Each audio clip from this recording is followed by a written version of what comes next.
This is Morgan Hazelwood, back again with more writing tips and writerly musings.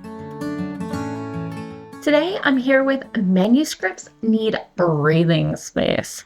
At the end of November, I reached an end for my space fantasy, but the ending was a bit rushed, and then I left it alone. Could I use the word end more times in that paragraph? I think not. I like to label my initial draft as my quote-unquote rough draft or zero draft. No one sees my rough draft but me. I do the majority of my drafting as what's called fast drafting during NaNoWriMo or National Novel Writing Month in November, where I keep the story moving forward and only read the last paragraph from the previous day before adding words to my manuscript. While this approach does help keep my forward momentum, something that I found very crucial for me when I want to write a cohesive story, it doesn't necessarily make for the cleanest draft. So what sort of things do I try to fix before I share it with at least my alpha reader? Well, step one, I want to make sure that my sentences are coherent. It can be easy to change your mind on where the sentence is going and not edit out the unused portions, etc., dropped words, that kind of thing. Secondly, I want to make sure that my chapters, my scenes are coherent. Does every scene have a purpose that pushes the story forward with either external goals or character growth? Thirdly, I want to make sure that no characters or plot lines got dropped or appeared out of nowhere as, the story became more cohesive in my head. Fourth, of things I check before I let anyone see my draft is I want to make sure that the full story's plot is a cohesive unit, that nothing seems out of place. And finally, I want to make sure that the ending fulfills the promise of the first chapter, either by rewriting the ending or the first chapter or both. Usually my first attempt doesn't nail it, but practice makes perfect. We'll see how it goes.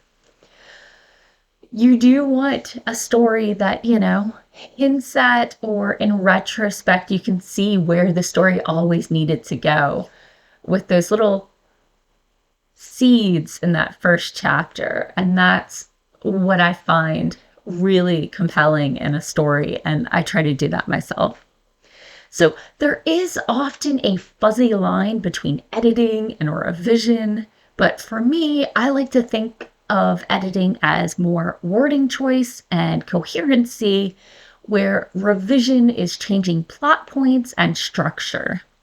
Fortunately, my plants are not quite writing by the seat of my pants, but not quite a full planner, helps keep my story coherent enough that I can usually get my rough draft in quote-unquote first draft shape with something closer to an edit on my behalf rather than a full-out revision. Especially with this story that took me 2 attempts to create the story I wanted to tell.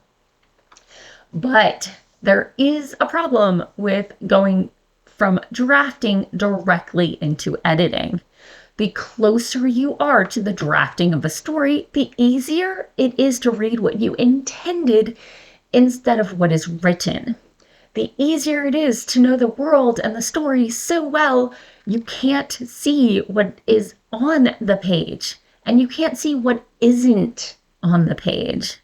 The closer you are to the drafting stage, the easier it is to miss stuff. That's why experienced writers usually suggest letting a manuscript breathe a bit. A week or two, a month or two, a year or two, whatever works best for you. Some writers work on drafting or editing something else. Others hit their to-read pile. Some writers just deal with all the life stuff that piled up when drafting took over. Me, I just had to take December off. I had too much going on. So here we are a month and a half later. I think it's time for me to open up that manuscript and take a look.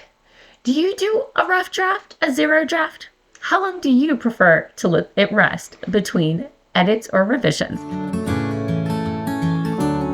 And that's all for today. Thanks for listening. If you enjoyed this episode, hit that subscribe button and share it with all your friends. It goes a long way towards helping people find me. And I'll be back again next Monday with more writing tips and writerly musings. Bye-bye.